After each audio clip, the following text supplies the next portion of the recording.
네, 신문 읽어주는 남자에서 일면 기사, 정치, 국제, 사회, 경제 오늘의 헤드라인에 대해서 폭넓게 다뤄봤습니다. 내일도 저희 신문 읽어주는 남자에서 각 분야별로 주요한 헤드라인을 알기 쉽게 읽어드리겠습니다. 오늘 저희 돌직구쇼가 준비한 첫 번째 돌직구 신문부터 공개하겠습니다. 앞서 말씀드렸던 것처럼 내일도 중부지방 시청자들에게, 남부지방 시청자들에게 각기 다른 문화 인사를 올려야 될 것 같습니다. 함께 보시죠.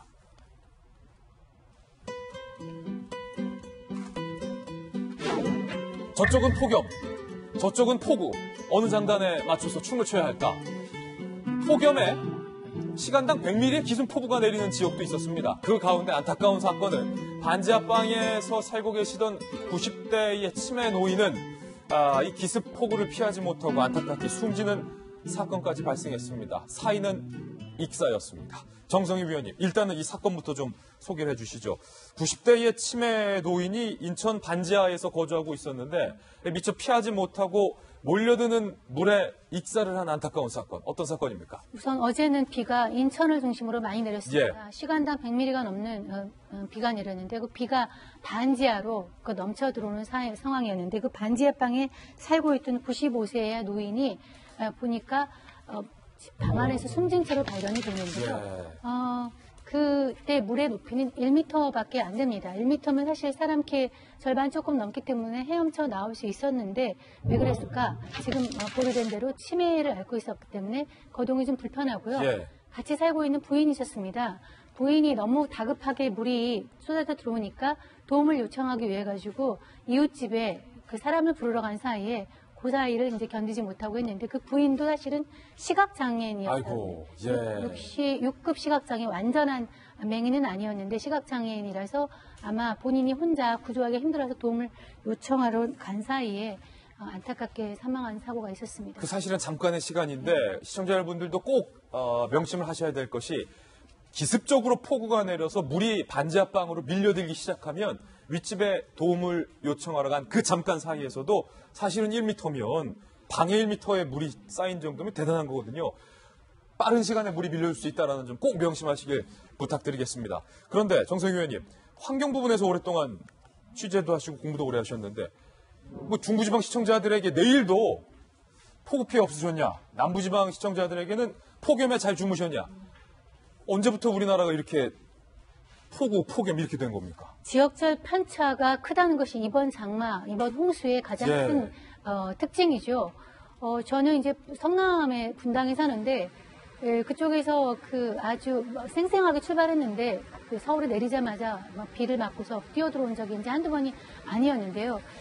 그 정도로 이번에 날씨의 특징은 지역별 편차가 심하다는 것입니다. 아침에 폭염주의보 내렸다가 저녁에 이제 장마가 쏟아지고요. 또 지방 같은 경우는, 남부지방 같은 경우는 폭염이 아주 극심한데 아주 가뭄도 극심해서 경북이나 영남 같은 경우는 현재 강수량이 평년 대비 10%밖에 되지 않는다고 합니다. 예. 극심한 가뭄에 시달리고 있는데 이렇게 지역별 편차가 극심한 것은 기상 전문가들은 일종의 기후 변화에 지구 온난화를 위한 기후 변화의 어떤 특징이 아니겠느냐 이런 예측을 내놓고 있습니다. 그러니까 옛날에는 비가 와도 한반도 전체적으로 오고요, 가뭄이 와도 전체적으로 왔는데 그러니까요. 지금은 산 하나, 동네 하나 사이로 해서 너무나 지역별 편차가 이제 심해지는 것이고요. 그래서 기상청이 이번에는 오보다 이런 얘기를 하고 있는데 기상청의 탓을 하기에는 이 어떤 날씨의 변화무쌍한 이런 것을 다 이런 걸 슈퍼컴퓨터가 예측하기는 어렵다. 그래서 중요한 것이 한국형 기상예보 모델, 이 컴퓨터 모델링이죠. 그걸 좀 우리나라 상황에 맞게 이렇게 하는 것이 좀 시급하다, 이런 논의가 나오고 있습니다. 네, 폭우도 폭우지만 이 폭염에 대한 피해도 점점 늘어나고 있다고 합니다. 온열 질환자, 그러니까 너무 뜨거운 날씨 때문에 몸에 질병을 얻은 환자가 같은 기간에 비해서 지난해보다 무려 28%나 증가했다고 합니다. 김구식 교수님, 이제는 폭염도 재난이다. 우리 정부도 이런 인식이 있어야 될 것 같은데, 문제는 쪽방촌에 살고 계신 분들이나 일반 쪽방촌뿐만 아니라 저희 같은 서민들도 지난해에 전기료 폭탄을 한번 경험했기 때문에 아무리 더워도 에어컨이나 이 냉방기구를 맘 놓고 틀 수가 없다. 그러니까 더위에 이제 민감한 정도가 이제 저로서는 저는 굉장히 힘들어요. 왜냐하면 체질 자체가 조금 더운 편인데. 태양인이시군요. 태양인은 아니고요. 소양인 정도 되는데요. 더운 편인데 요즘과 같은 폭염 날씨에는 정말 야외 활동하기가 굉장히 어렵거든요. 예.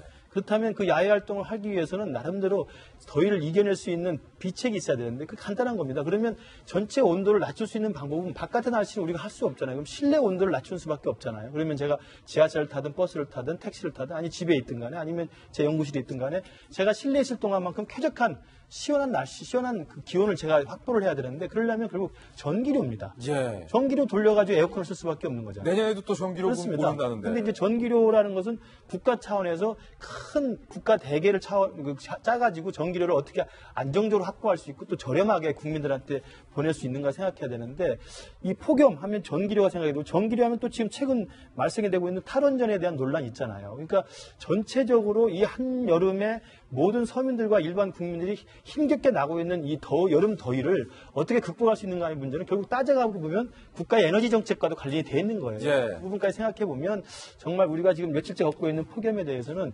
정부 차원에서도 뭐 단순히 기상 이변이라든지 아니면 우리나라의 한국형 기상 무슨 외부 모델이라든지 이런 것도 중요하지만 장기적으로 에너지를 어떻게 수급해서 이 여름에 이제는 뭐 지구 온난화 때문에 이 지구 전체가 더워져 있는 건 어쩔 수 없는 거잖아요. 물론 그것을 지구 차원에서 이겨낼 수 있는 방법도 필요합니다만 우리는 또 대체할 수 있는 방법은 결국 안정적인 전기를 확보해서 시원하고 서늘한 우리가 전기를 우리가 쓸 수 있는 그걸 확보해야 되기 때문에 정부에서도 굉장히 심각하게 생각을 해야 될 것 같습니다. 그러니까 특히 폭염 기간 중에서만 한해서라도 일반 서민들이 폭염을 피해서 에어컨 마음대로 틀 수 있게끔 하는 것이 이제는 거의 뭐 보편적인 권리 차원의 문제가 돼버렸다.